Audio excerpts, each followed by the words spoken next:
everyone matters, and NLP is very good in that it takes every individual as a person. Does anyone know what NLP is? Let me just quickly, for 3 minutes, tell you what it is. NLP is neuro-linguistic programming. Linguistic programming. Basically, neuro is the brain and the nervous system, linguistic is our language, and programming is how we organise that. And one of the things that was said that my degree is actually in computer science, and because I've done that, I know that people's brains do work exactly like a computer.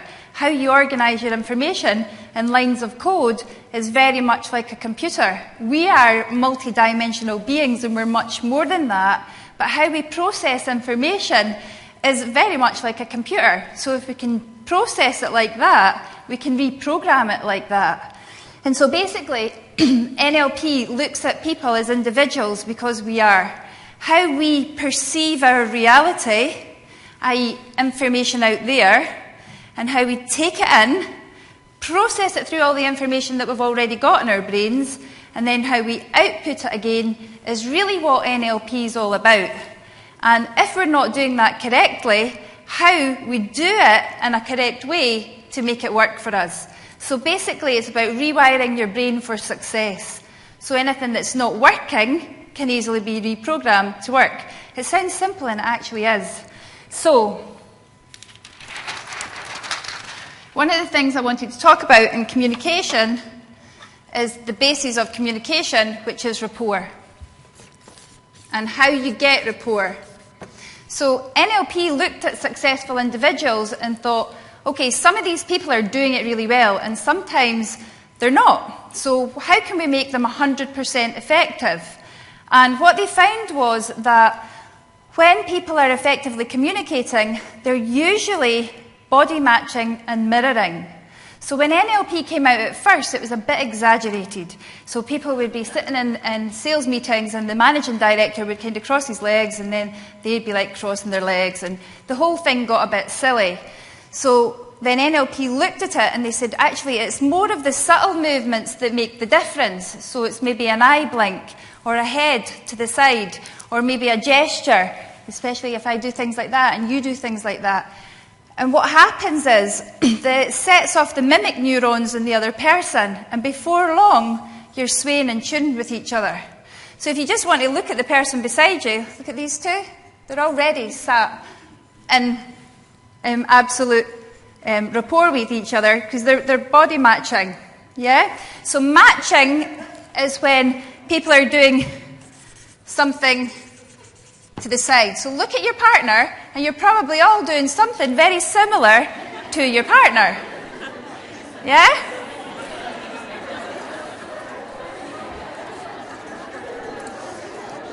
Or look at the person across the table, and you're probably mirroring them.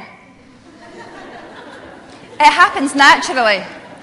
So what we're doing here is we're saying, okay, let's take things that we already do naturally because of the way we are, and let's make that work. So when you meet someone at first, or when someone's doing a presentation, what you find is that very little of what they say is important. Because mostly what you're listening to is their voice, tone, and tonality, but most of all, you're looking at their physiology. So, for those that can't see at the back, 7% of what people say actually goes in. 38% of it is tonality and voice, tone, and tempo. And then the other 55% is the physiology. Do they look relaxed? Do they look depressed? Do they look whatever they look like? And so the information that we're giving away all the time mainly is about your physiology. So if you're in work and you're like this, then your body is telling more than what your face is saying. If you say, oh, how are you today? And you look up and you go, I'm fine. Back into this position. Your physiology is giving it away. Now, the really interesting thing about this is that when you're body matching and mirroring, you pass on something called state. So if you're in a happy state, if you're in a sad state, if you're in a fantastic state. So whatever state you go into work in the morning, you are going to spread that state to the entire office. And if you think about people sitting, in lines or maybe across from each other and they're typing, and then they're in a bad mood and you're in a good mood, before long, what you find is you're mirroring or you're matching and you get into the same state. And the person that holds the strongest state will control the room. So it's really important that if you go into work in the morning and you're in a good state, you kind of put your glass bubble on and you become impenetrable to anything negative. And just by doing that and being aware of it and maybe getting up and walking around, you'll notice a difference in your state and in your physiology, because your physiology contains your state. And I'm going to say that again because it's really important. Your physiology is a container for state. So if you look at somebody and their shoulders are back and they're looking quite relaxed, the communication from that is that that person's relaxed and confident, no matter what they say. And then comes the voice, tone and tonality, and then comes, the content. So 55% of what's actually being communicated at any one time is through someone's physiology.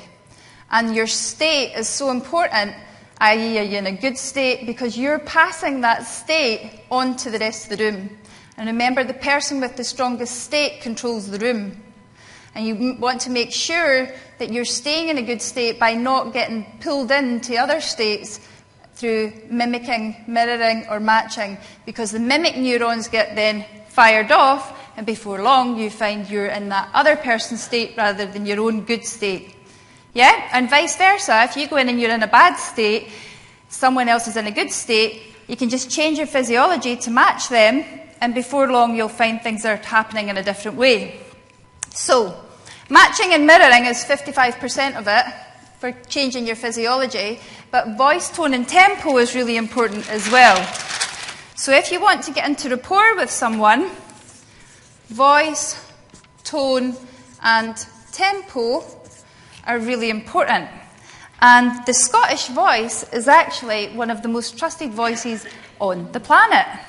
That's why they made all these call centres here, because we have a really good flow. And if you look at on a spectrogram, no, it's not a spectrogram, it's an oscilloscope, when your voice comes out and goes through someone else, it doesn't go through just the ears, it goes through that person's body. And a Scottish voice is very like that.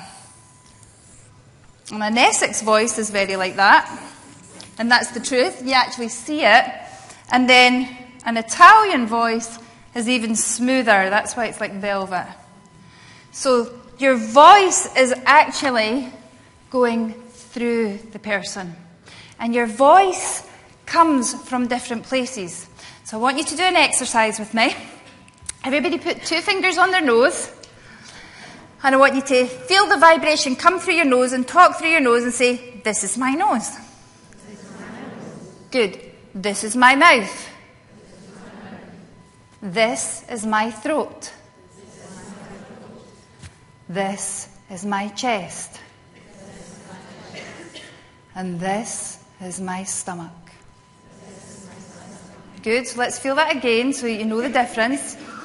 This is my stomach. This is my chest. This is my throat. This is my mouth. And this is my nose.